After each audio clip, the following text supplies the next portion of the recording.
Everyone. Thanks for joining us on this Saturday's episode of the program Shagalinko. My name is Ambassador Emmanuel Gabari, and this is welcoming you all to the program. Okay, for those of you who've seen our flyers, you already know what we'll be talking about. We'll be looking at digital tools, what are the impacts for social change. Okay, and then we'll be employing you all as well to join us in this conversation. The comment section is there for you to drop your comments. I have my two gentlemen who will also throw light on some of these things that we'll be looking at from now till like 50 minutes or thereabout. My name once again is Ambassador Emmanuel Gabari, and thank you all for joining us. The comment section is there. That's one option to join in the conversation. The second is the text line that is scrolling on the screen. You could drop your comments there via the text message for privacy. Some of our viewers prefer that, so their names won't be heard or something. So it's +2348054383460. But it's scrolling on the screen, and you can drop your comments there, and we'll be reading them. Your comments, questions, or contributions on the topic of discussion we'll be looking at. I have two guests here. One is Hayder Hamzoz. He's a digital rights defender and a global citizen. He's originally from Iraq, but currently, as we do this interview, he's in the United States of America. And I have a very good colleague of mine. His name is Oyewusi Philemon Olawoyi. He wants me to call him just Ola. He's a media officer and works with Search for Common Grounds. So together we'll be rolling out all of this. But hey, let me bring my gentlemen here and then we can talk. Hi, how are you all doing? Hello, we're doing good. Hi, everyone. Welcome, Hamzo. So, how are you enjoying the United States of America? Uh, it's good. It's good. I'm enjoying the weather. It's still morning. It's 9 a.m. Now. I'm not having my breakfast now. So, have you been vaccinated?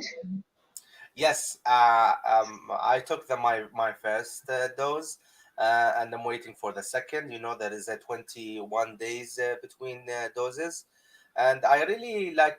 I believe that vaccination is optional for all people. Should Yeah. not be forced Mm. to anyone. And at the same time, I encourage if anyone want like to be, a healthy community. I encourage if they believe in vaccination to take it.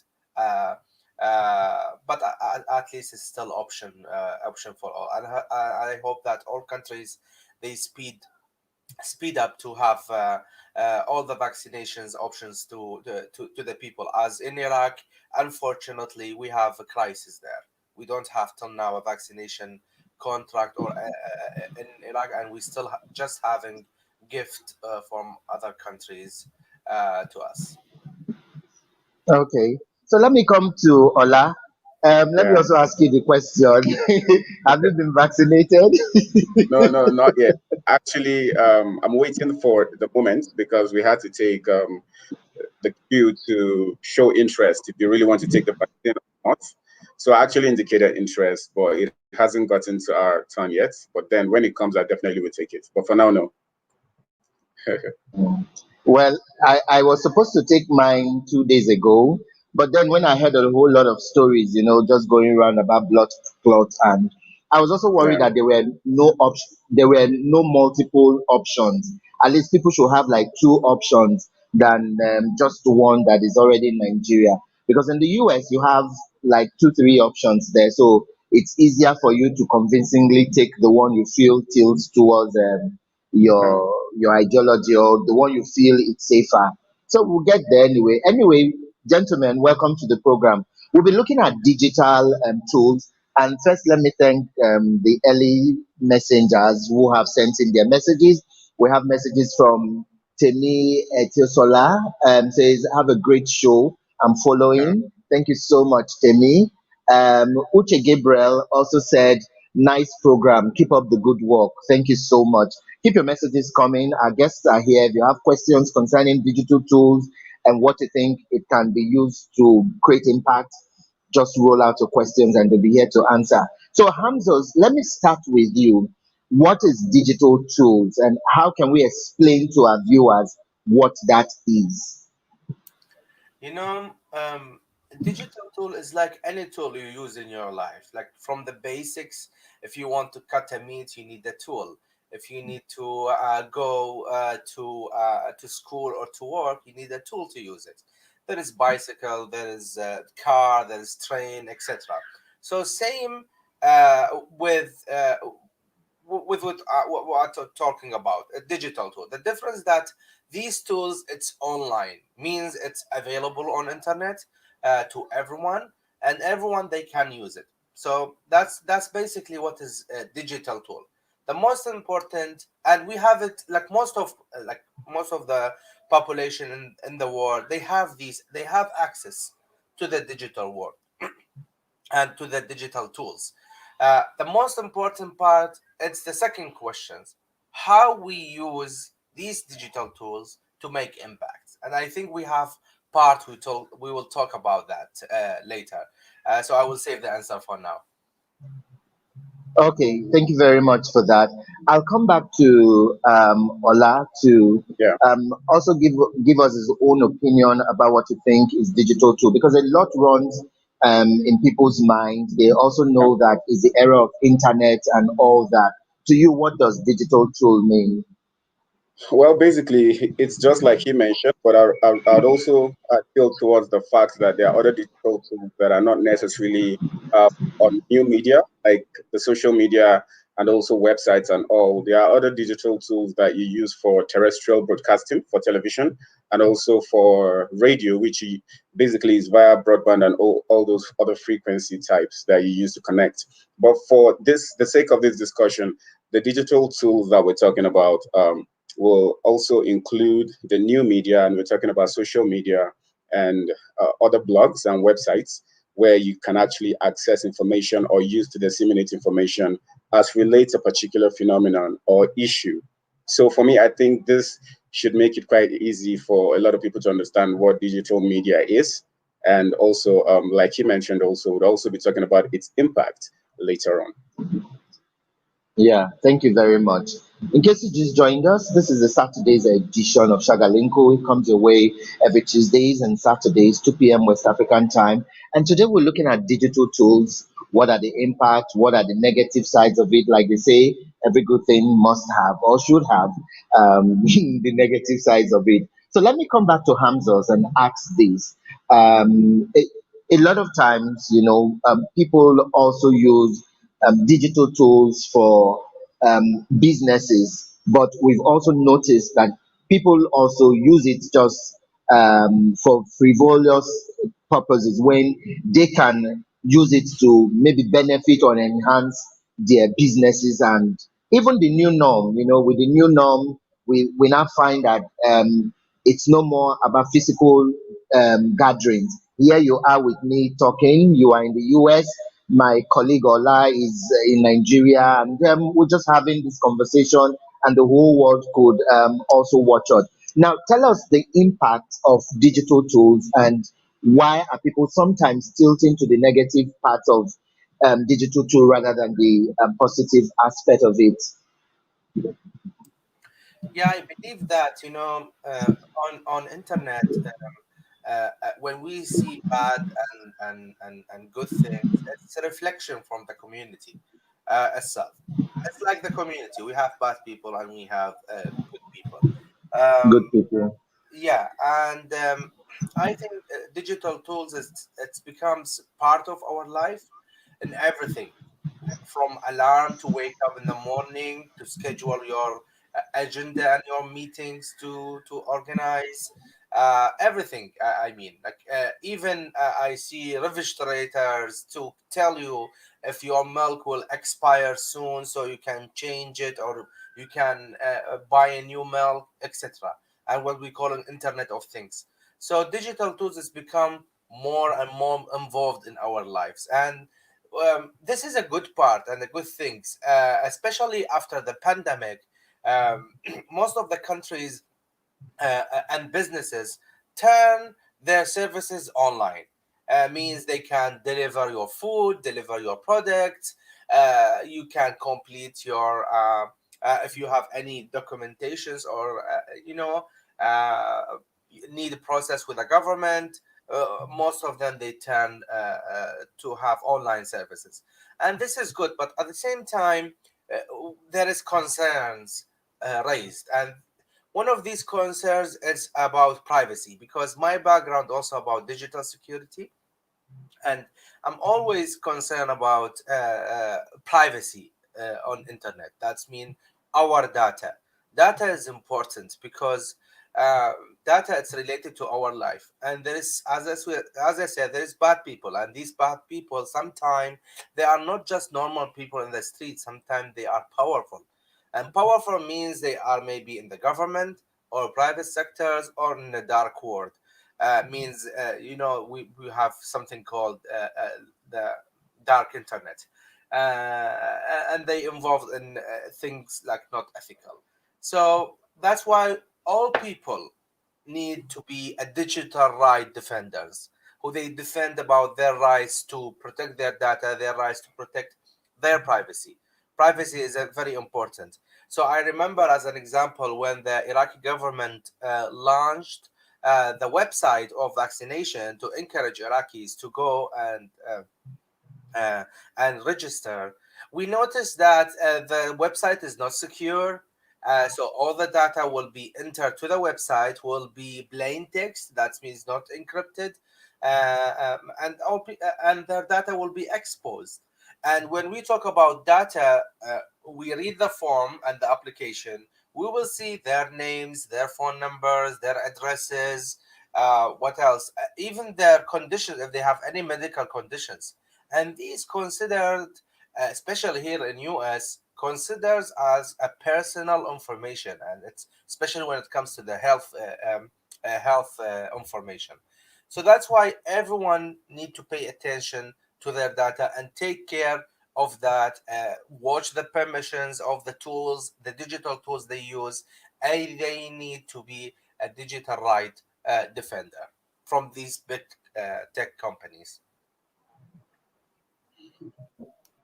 Um, thank, thank you very much.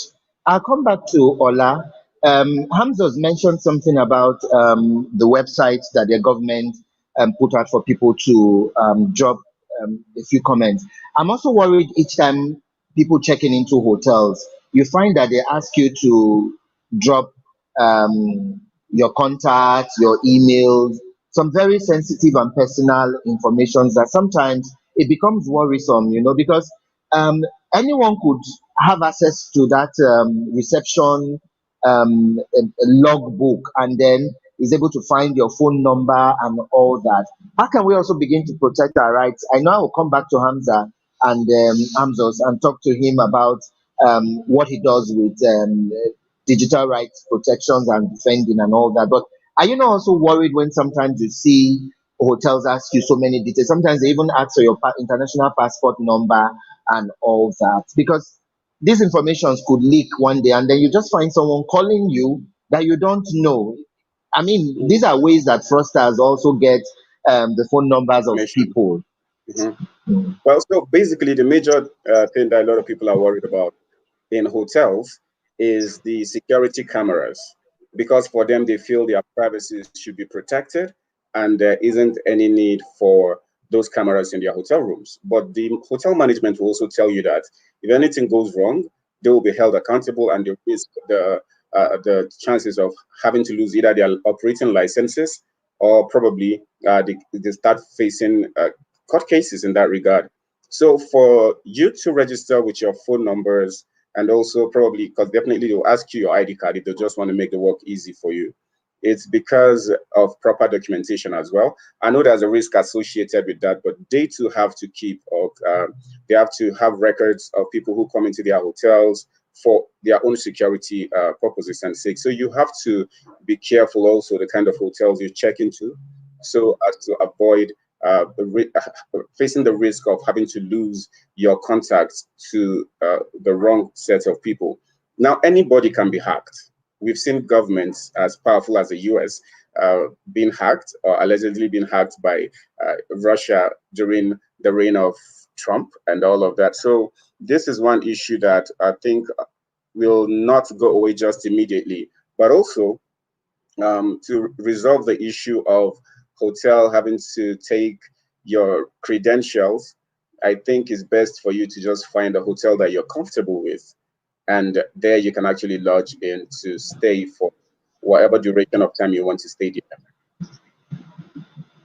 Yeah, thank you very much for that incisive one. Hamzos, Ola just really mentioned another part that I was going to ask both of you about because it's still a debatable one. Like Ola said, you find cameras in the hotel rooms, and even when you ask the hotels, they also sometimes they even deny and say they don't have all that there. But we always have what we use for checks to know whether a hotel has it or not. And sometimes they put it in between the center light or somewhere on a switch, and you hardly can Yeah, know. So as a digital rights defender, Hamzos, what should people be looking out for? What should people be calling out for when they find that their digital spaces are encroached on? Yeah. So I just want to make sure that I understand the point. Is there a camera sometime in some hotels inside rooms, Yeah. or it's just in the public hallways, public spaces? Yeah, sometimes the hotels say it's just on the lobby, that it doesn't get into the personal rooms of their customers. But we've seen that sometimes it's not true. Sometimes they find modern cameras where they keep either inside the security light Is or that the in Nigeria? switches or somewhere. Yeah, so it's Okay. two ways. So Yeah. when I come Mm. to visit Nigeria, I will come to spend the night at home with you guys. Okay, that's a good advice. I mean, I don't want to say like all the hotels or the secure people, but as you said, exactly. If you have a camera inside your room, you will not accept that, even if it's your room, because this is the privacy, what it means.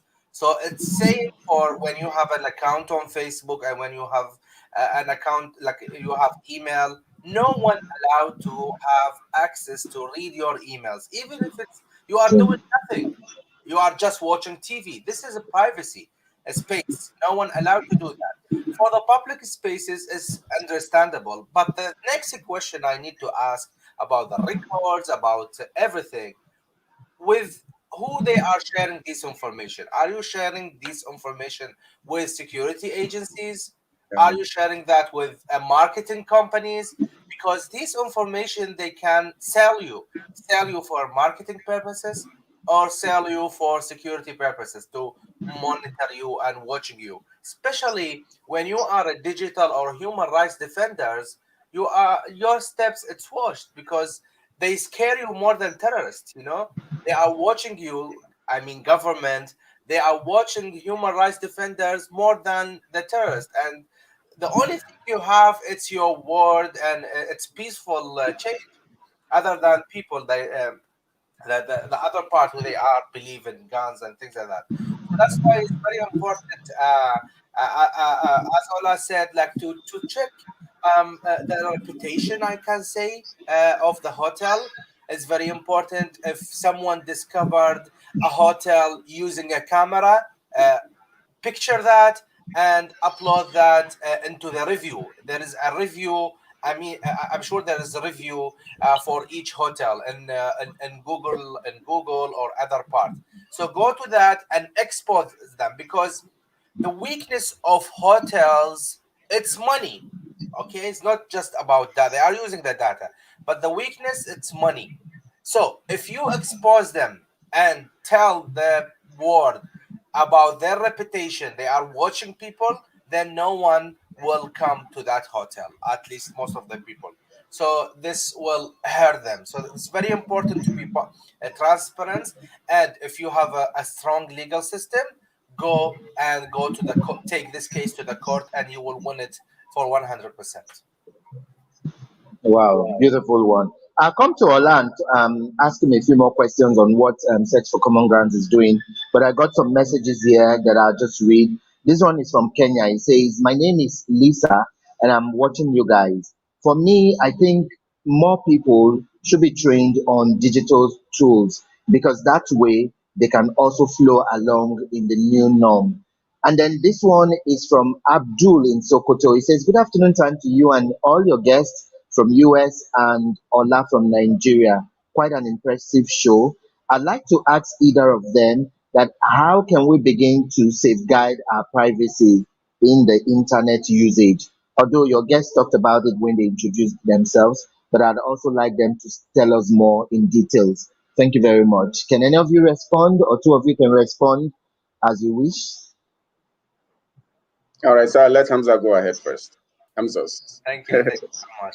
Yeah. So as I said, privacy it's become a very important part of our life. So the first thing you do is to review the permission that this digital tool they have access to it, and by opening, for example, go to your iPhone or Android and go to the permissions that digital tool uses. So, for example, if you are playing a game, even game by the way they are the most applications that collect information about you, go to this game. It's a normal game you are playing. If this game have access to your photos, to the camera or to the photos or to the microphone, etc., so why they have access to these tools? It's a game, and usually some of the kind of these games they don't have they don't need mic to run, or they don't need a camera. So you need to have concern about that, about these applications. Of course, the first recommendation is to remove it. But if you love that game, like PUBG, you know, the the most popular applications, go and turn off and limit the information they have access. And the best way for me, especially, is very important because you know why I'm concerned, because if another digital right defender or human rights defender they are not taking care of their privacy, they are not just exposing their data or themselves, but they are hurting other people. So, as an example, you are a journalist and you have the list of names of victims who they are witnesses on crimes. And these are secret names. You know, witnesses need to be protected. So, if you are using insecure applications or insecure phone, you are expose them, and you are leaking that data to another party who they may use these against victims, or maybe they will, in some countries like Iraq, they will eliminate them. So that's why other lives it's also in your hand. That's why it's very important to take care of that. Always separate phones by using a phone for business and a phone for fun that don't include any contacts or any like sensitive information.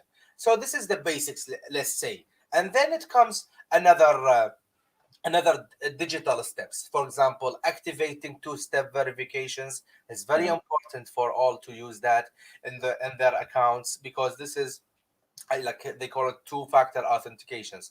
It's like a second layer of protection after password. It's send you a code to your phone or to your application to make sure you are the real person to give you access to your platform. So I don't want to go in detail. Maybe I encourage Shekulango TV to have a training, digital security training about the basics, how we protect our data. It's very important to keep people informed, and raise the knowledge of digital security. Yeah, thank you. So, Ola, what would you like to contribute? Yeah. Okay. Well, so these things are not just restricted to your telephone already. You know, you also have other mobile devices. We have iPad, we have PDAs, we have your desktop computers and your laptops. You can actually activate all of this verification permission in those particular devices for different apps, so as to limit number of or the access, the kind of access that all these applications get to your system. Because most of the times, if you download an app and you try to install it, they're asking you to grant it full permission so that it can run smoothly. So if that will hamper the app work perfectly on your system, you can actually let it for the first time. But once that is installed, you can change the permission setting like you mentioned earlier. Now, for the two-step verification you also mentioned, that is one thing that a lot of people have on WhatsApp. So you find that they are constantly being hacked, even on Facebook and a lot of other, even Twitter. Just of late, I think it was yesterday, the national media manager called my attention to a post on my Twitter handle and said, "My hack."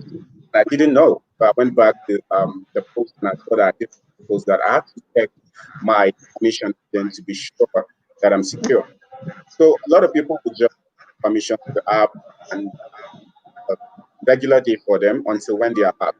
So you have to be very precise and particular about what kind of permission you grant to all of these external apps or softwares that you want to run on your devices. Now, some other times it might just be you trying to download something and then you mistakenly click on something, and this other app will be asking you to grant it permission before you can download that other app.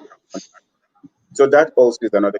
You have to be very careful while you're online on the virtual space to be sure that everything you're doing is articulated deliberately, so uh, safe of these hackers or allowing your firewall to be penetrated or accessed by any person. Okay, thank you very much. In case you just joined us, I must say you've missed quite a lot. We're still here talking about digital tools. What are the impacts for social change? And I have two of my guests here, two gentlemen. Hayder Hamzoz, he's a digital rights defender and global citizens, and he's joining us all the way from the United States of America. And I have Oyewuse Philemon Olawi. He's a media officer, Middle Belt, Southwestern Nigeria for Search for Common Grounds. And together we're looking at this very crucial topic, especially now that this is a new norm that we have to live with. We must do some of our transactions, businesses, meetings online. So keep your messages coming. The numbers are scrolling on the screen. You could join us via that text line +238 054 383460, or you could just drop your comments on the comment section underneath, and then we'll read it out here. I got some messages here, and I'll quickly read them and ask my guests to respond to them. Michael is from Lagos and he says, "Good afternoon. Just watching your show and learning so much this afternoon. I'd also like to ask that are there security measures we can put on Zoom? Because as it is right now, Zoom has also gotten to the point where people hack it. I hear when your other guest was talking about Facebook and all that. What can we begin to do for Zoom?" This is from Mike in Lagos. I'll take one more and then I'll come back. Esther here in Port Harcourt says, "Watching you live from the city of Port Harcourt, and I must say kudos to Shagalinko TV. For me, I'd like to ask what digital tools should women begin to use, especially when they need to do their fashion brands, makeups, and all that." Okay, so thank you, Esther and Michael. I'll just let my guests answer this. I think let me start with because I was going to ask you about Zoom. I remember a time I was having a Zoom meeting with some people, and then we just discovered that it was hacked. So the admin had to close that account and open another account. I was really shocked, because I felt Zoom was one of the safest one after Facebook and all that. So, Hamzos, what should people begin to do when it comes to safeguarding their Zoom accounts and all that? And then I'll come to Ola. Yeah, beside the basics we shared about it, in digital world, the first tip, you never trust any digital. There is no 100% security. There is you can increase the percentage of digital Security. security, but there is no 100. This is the most important. I don't want to people to feel 100% safe if they follow the systems.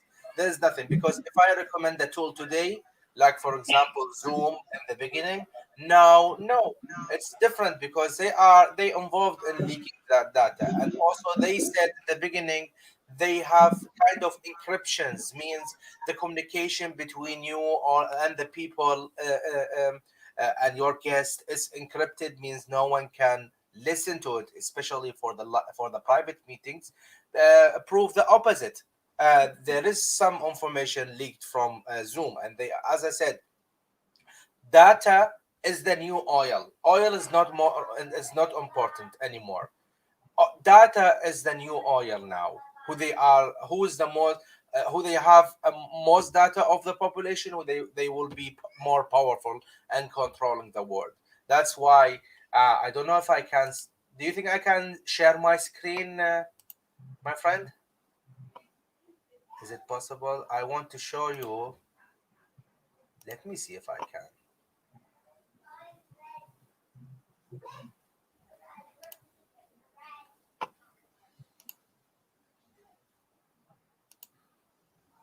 Can you hear me, right?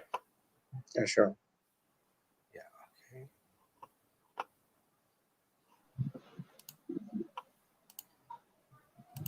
So I will show you what's happening now. There is no war, it's a quiet, beautiful morning.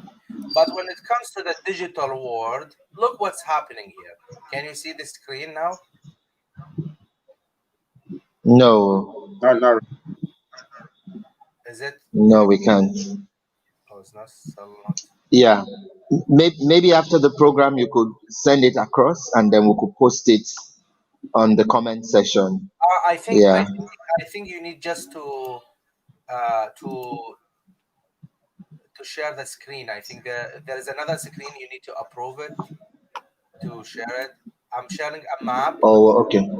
If you can see the map, Oh, okay. Yeah, yeah. can you see? Yeah, you can just push that to the front for seconds to show the people It's here now. It's on now. it's on now. So this is what's Yeah. happening now. This is the cyber war. Like these countries now, from government side or private sector side or individual hackers, who they are fighting each other, targeting some countries, some states in the world to gain data. And as I said, sometimes for marketing purposes, and yeah. sometimes no, it's for like just to have more powerful and like censorship, you know. So as I said, it's a quiet morning. There is no sounds of wars, but it's happening here. This is like I can say a digital cold war. I don't want to take more time. I just want to show people what's happening right now. Okay. Um, thank you very much. So, Ola, go on. You would like to respond Yeah. to those two comments or questions? Yeah.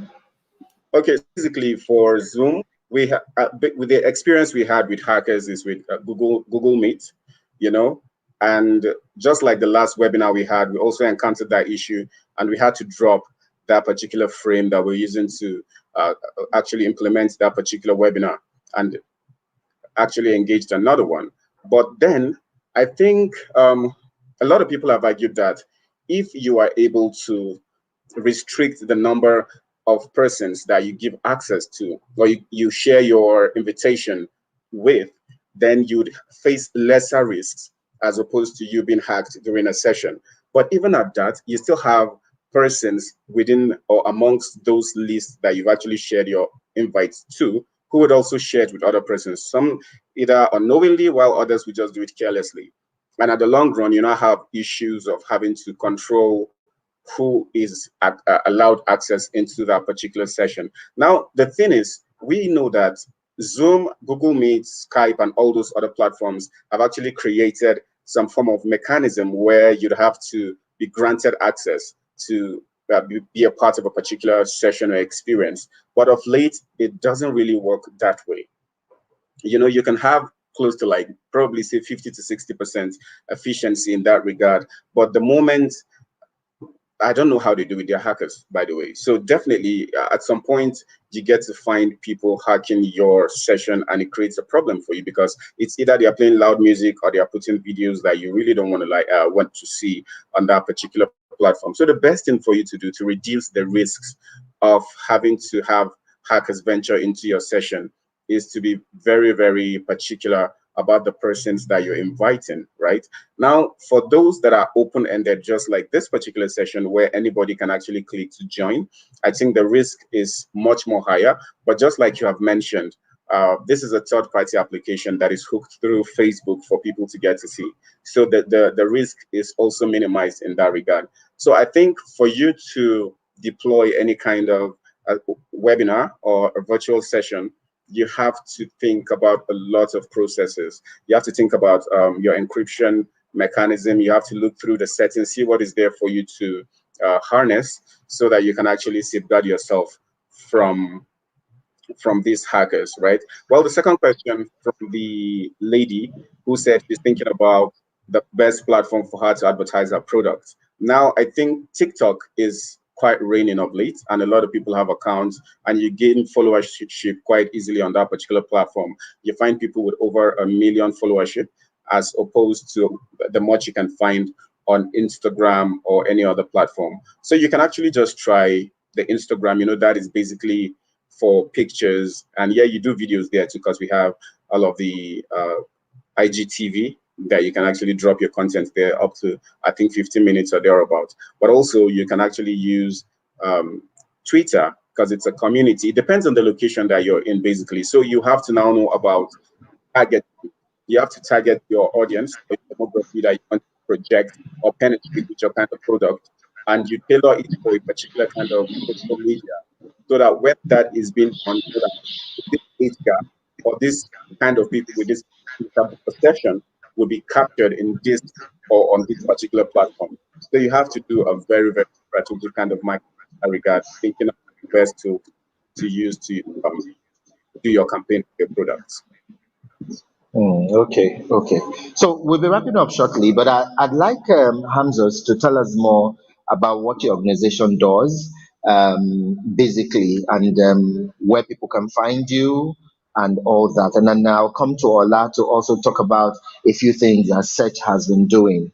So Hamzos, how do you how can you be reached, and what does the organization do to defend the rights of the digital rights of people? Yes, our network's name INSIM Network, INSM Network. You can find us on Twitter, Facebook, YouTube, even Telegram. We are trying to use many platforms to educate people and to reach people wherever they use platforms, so we can deliver the knowledge to them. So we are a network of bloggers and the citizen journalists. That's what we believe in. Citizen journalist means now everyone becomes journalist. Sometimes they don't know. Oh, I'm a journalist. Yes, because you are delivering news into your platforms. By, for example, if you hear any events happening around you, you will take it and put into your account. So you are a citizen journalist if you keep that work. And citizen journalists also applied what's happening to the normal journalists. There is ethical work also at the same time, by protecting the sources of informations, also by being accurate and honest when you deliver the news. So we are a network of 300 bloggers and citizen journalists around all over Iraq. We blog in Arabic, we blog in English and Kurdish language. We focus as I said, on digital rights of people. We focus on legal laws that affect personal life in digital world. As an example, we have a draft law that we are fighting more than 10 years, still in the parliaments, everyone pushing back, just to and not to allow them to pass it, because this will hurt the freedom of expression and the freedom spaces we have. And digital spaces, it's part of that freedoms. It's not just going protest, because I remember that we use, and we are talking now about how we use digital tools like internet, Facebook, all these digital tools for impact, to make change. So I remember back in October 2019, Iraqi protesters, they use these digital tools to go live and to show people how the security forces and how the militias beaten and violating the human rights of protesters by kidnapping them or killing them. Uh, because of that digital tools, the world know more about what's happening in Iraq. They know that more than 700 people lost their lives, more than 20,000 people they injured, and 5,000 of them they are disabled now. And in Iraq, we know there is no infrastructures for that category of people who they are like categorized as a special needs. So yes, it's very important to have these kind of network, these kind of groups in each country to defend the digital rights of people. Okay, thank you very much, Hamzos. I'll come back now to Ola to tell us a little more about what you do in the media space for Search for Common Grounds. Well, so basically, I'll give a brief into Search for Common Ground.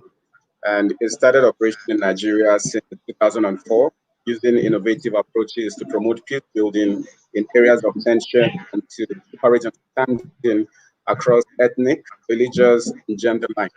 We have offices in Abuja, Jos, Maiduguri, Delta, and then we also, these are our base offices, but we venture into other states to improve activities. Yes. So we address conflict utilizing consensus-based advocacy training, conflict resolution training, human rights monitoring and reporting, and the facilitation dialogue process that engage all levels of society.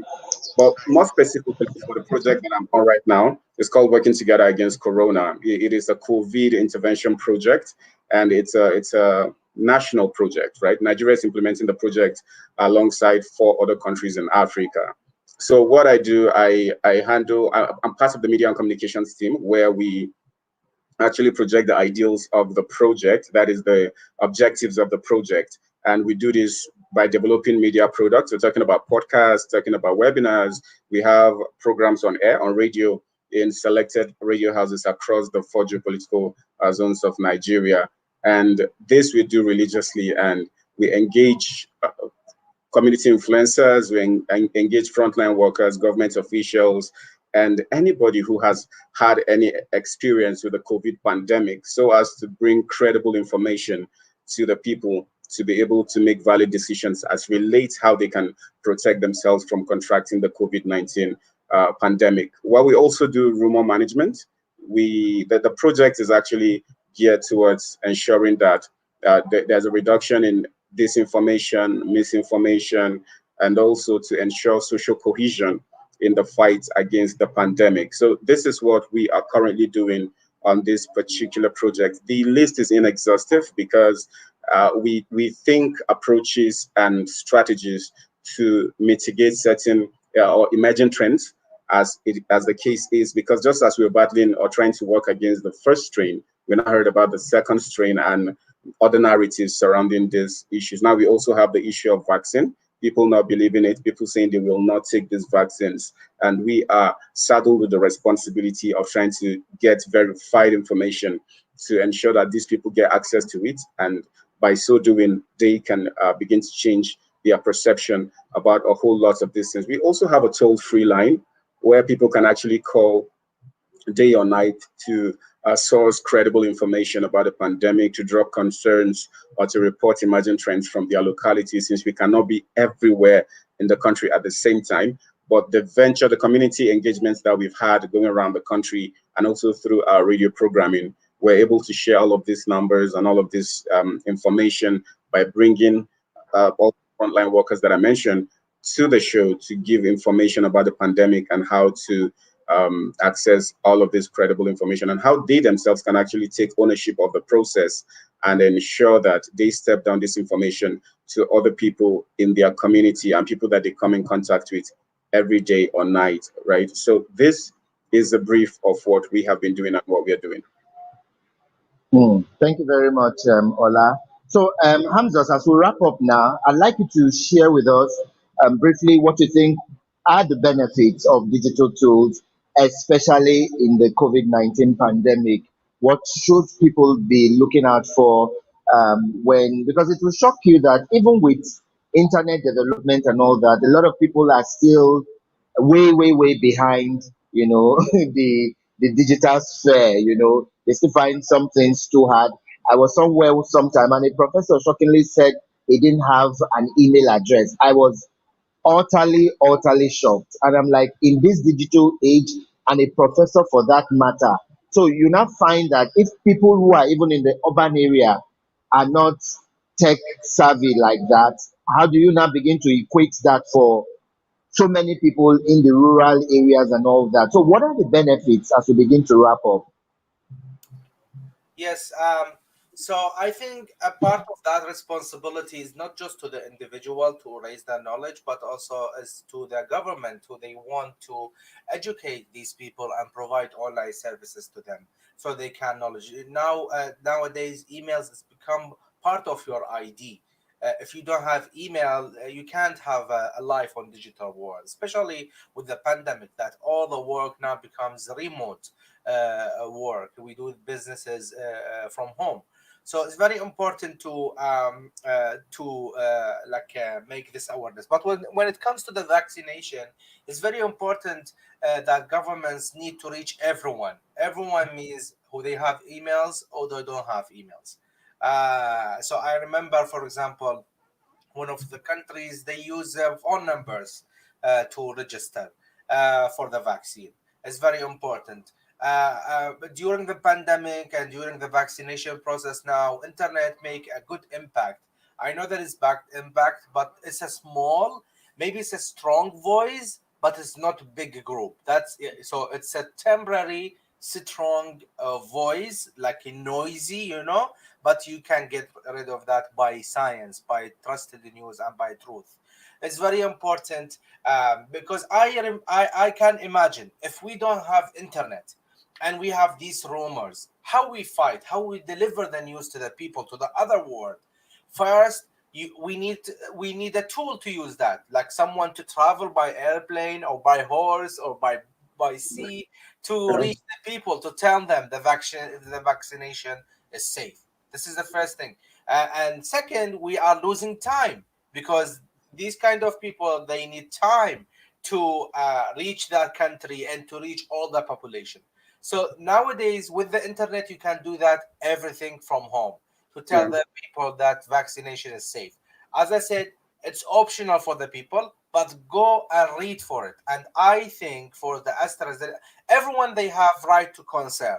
Me myself, if someone tell me to take the AstraZeneca vaccine as an example, and we hear what's happening about this vaccine, I have the consent to stop or pause until I see what's happening. But today, as an example, two countries they resume the work. They pause, not cancel, not said. They just pause to verify if there is a link between the vaccine and what's happening with the blood code. So today, two countries they back on track. They are back to give AstraZeneca vaccine again. So I encourage people to go and take the vaccine they think it's good for them, or at least keep the mask up until we get rid of this virus, and don't take the vaccine, but keep yourself and your lovers, your family, and the community health. This is the first step I can say if you don't want to take the vaccine. Yeah. Yeah.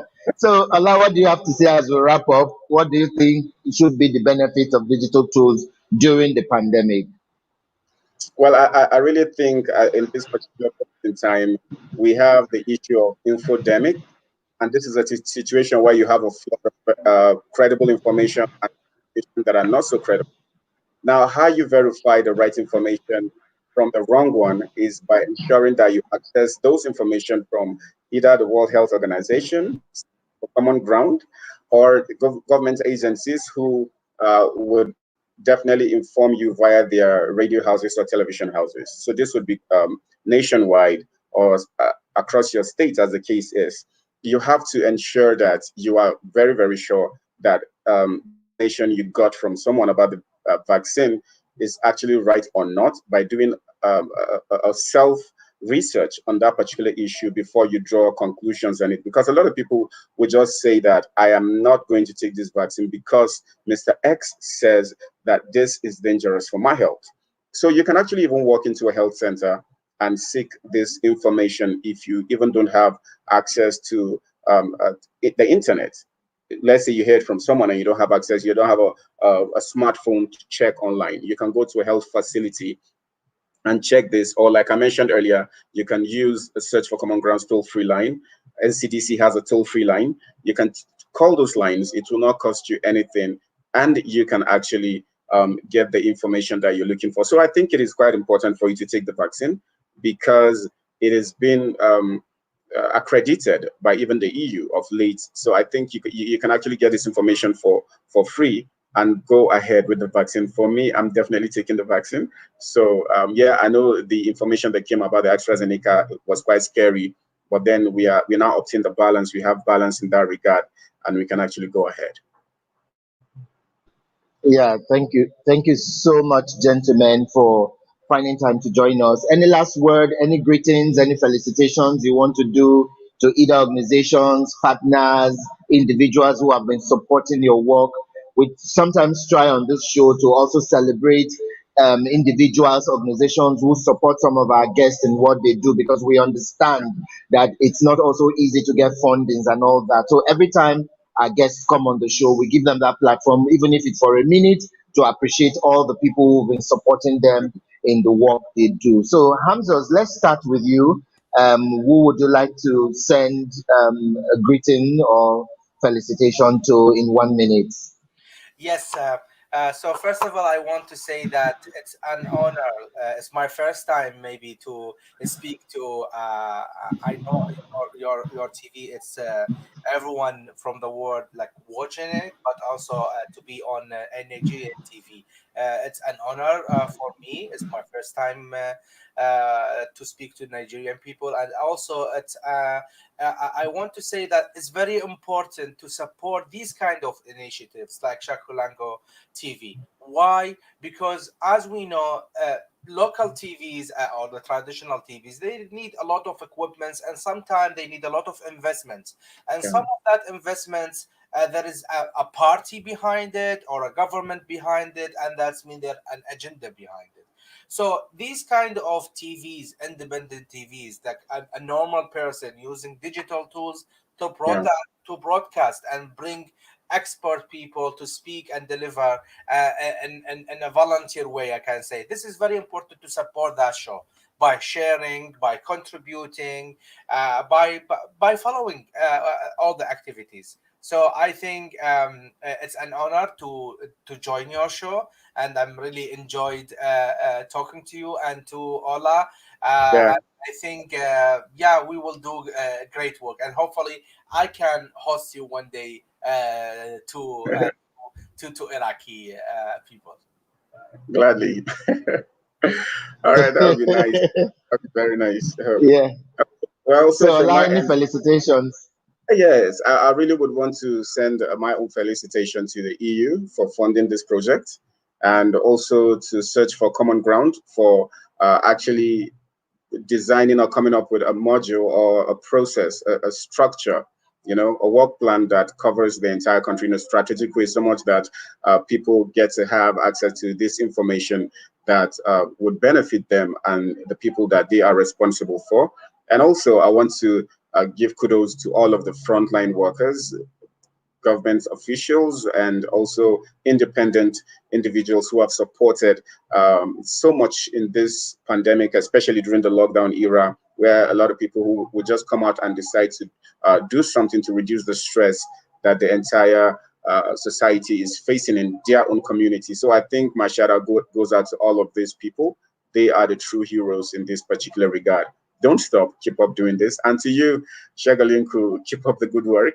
And I'm sure that the sky is just your start. Wow.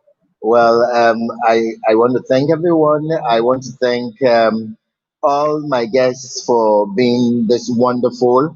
And to everyone who joined us today, everyone who sent in messages, we really, really thank you for finding time to join us here. Thanks to my guests. In case you just joined, the video will be still here.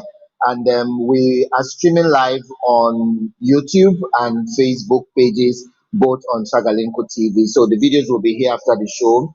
You can watch again, you can share, you can drop your comments. That helps us to also either bring back our guests or change the topic again for our guests to come and join on the show. I want to thank everyone who joined us, and my guests have been Hayder Hamzoz, digital rights defender and global citizen. He's from Iraq, but currently in the United States of America. And I want to also thank my colleague and friend and brother, Oyewusi Philemon Olawuyi, is a media officer, Middle Belt, Southwestern Nigeria. He's based in Jos, Nigeria, and is working for the Search for Common Grounds. And yes, thanks to all the influencers for change. This edition is specially dedicated to all of us and all of you. Hamzoz and I are also influencers for change for Search for Common Grounds, and we just decided to do this episode so we could also celebrate all the influencers for change. Okay, so on Tuesday, we'll be here for the Tuesday's edition, and we'll be looking at how should we handle betrayal. Betrayal, be it from the office space or from the business space or from the family front. When you get betrayed by a business partner you put in so much trust and energy into, how do you handle that? A lot of suicide is going on, and a lot of gender based violence is also going on, especially in the pandemic. And we're asking, how can we begin to resolve all this? That's what we'll be looking at on Tuesday. And my guests will be Itoro Jimmy from Port Harcourt and Prince Nweke from Soka. They'll be joining us on Tuesday, God willing. So you wouldn't want to miss it. Just join us on Tuesday, 2 p.m. West African time, and do drop your comments. Remember to also like all our platforms on Facebook, on Instagram, on Twitter, on YouTube. It is at Shagalenko TV. Like the pages and keep the conversations going. My name once again is Ambassador Emmanuel Gabari, and thank you all, thank you all, thank you all for joining us. Till I see you next week, Tuesday. God bless you and have a beautiful, beautiful Saturday. And please stay safe and always maintain social distance. Bye bye, and God bless you all.